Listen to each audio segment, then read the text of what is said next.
On us, and we kind of run around the stalls. Now they know to look at our cue hand and to line up in front of us wherever we are in the stall. It's a good way to get them focused before we give them a cue. Make sure they're right on the mark so then we can reinforce appropriately. Usually start off their training sessions with some of their really strong behaviors that they know really well. Usually their downs and sits, or maybe a behavior that they find the most fun. And then we'll move on to a little tougher behaviors after that. Maybe the behaviors that we actually inject them or touch one of their feet or use a second person. Probably the hardest struggle we have with training here is that the animals are always moving around, so they're always in a new environment.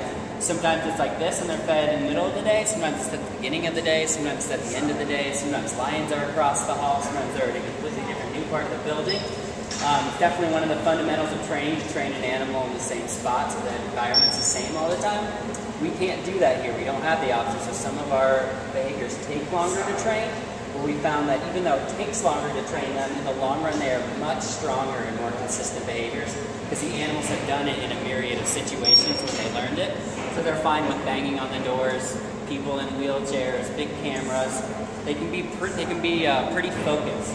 Now, Thika is probably our most high-strung. He is our subordinate male, so he's subject to attacks by the other animals at random times to establish their hierarchy. You guys might notice some scarring on his neck.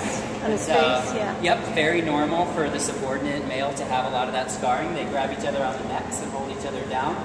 A big focus of our training program with him is wound treatments. They don't, we really don't give them any antibiotics because they don't get any infections, but we do like to flush out his neck wounds when he gets them. So we will line up his neck for flushes, and he'll actually allow us to draw blood from his jugular vein. Wow. We draw blood on his jugular vein.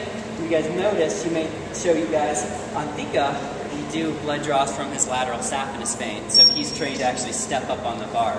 We just decided to train the same behavior 2 different ways, just to see what the animals preferred. And we found that the hyenas actually prefer to have blood drawn from their jugular over their leg.